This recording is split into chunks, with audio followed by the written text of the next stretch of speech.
10 kontratista na po ipinasampi na ng Senado. Ano po, para sa isang hearing sa Blue Ribbon. Tama, no? Kung Marcoleta, Blue Ribbon. Senator Marcoleta. September 1 yung next Okay, so nagpatawag na sila, no? At yes, kasama po doon ang Alpha and Omega ng mga Diskaya. So, 10 po yun, ha? So, yung Timothy Construction, St.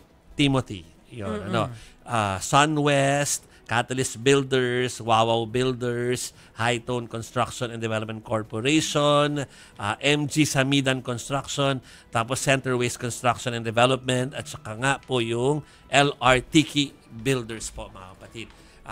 So basta 10 yan ng mga ng mga kumpanya na tinatawag na kontratista. Yan.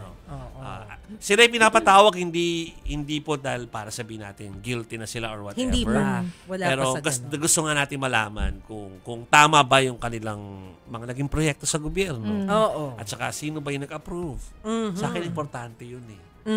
Kasi bilang leader, kung ikaw inelect ka namin as leader ka, parang alam mo dapat kung substandard yung ginagawa ng mga inaprubahan mo. Dapat alam at alamin. Dapat kikibo ka kung hindi ka natutuwa doon, di ba? So, tama naman. Damay yan. Correct. Hindi pwede ang makulong lang ay ang mga kontratista. Pero alam mo, ang isa rin na inaantabayanan ko na magsalita dito, si former DPWH Secretary Mark Villar. Diba? Kasi si Secretary Rogelio Singson, lagi namang nagsasalita. Lahat yata ng show sa atin except for STL, nagpunta na siya.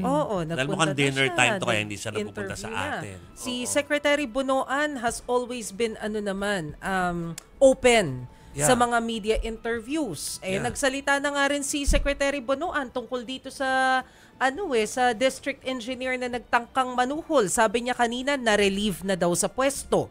So, nagpa-interview si Secretary Bunoan, I think kay Marian Enriquez na pumunta sa Batangas kanina.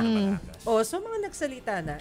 Gusto rin nating marinig sana yung punto de vista ng iba pang mga former DPWH secretary para malaman natin kung ano yung naging sistema nung panahon nila. Kasi baka mamaya meron silang alam din na scheme nitong mga tokneneng na to, 'di ba? Na nangungurakot, maibulgar na para maimbestigahan na rin, and baka meron din silang naiisip na suhestyon kung paano solusyonan yung problema. Kasi tandaan po natin mga kapatid, hindi lang naman to recently nagsimula eh. Dati pa yan nagsimula. Since time immemorial siguro. Hindi natin alam kung kailan talaga. Maintindihan ko yung galit ng tao. Si Barbie nga, naaawa na daw sa kanyang sarili dahil taxpayer, di ba? Tayong lahat. Kaawa na parang saan napupunta yung pera natin.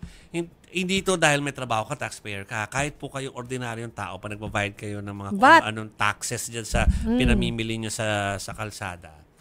Sa kalsada o sa mga establishment. Kakain ka ng fast food. Kahit kumain sa fast food. Okay. Ito po ha.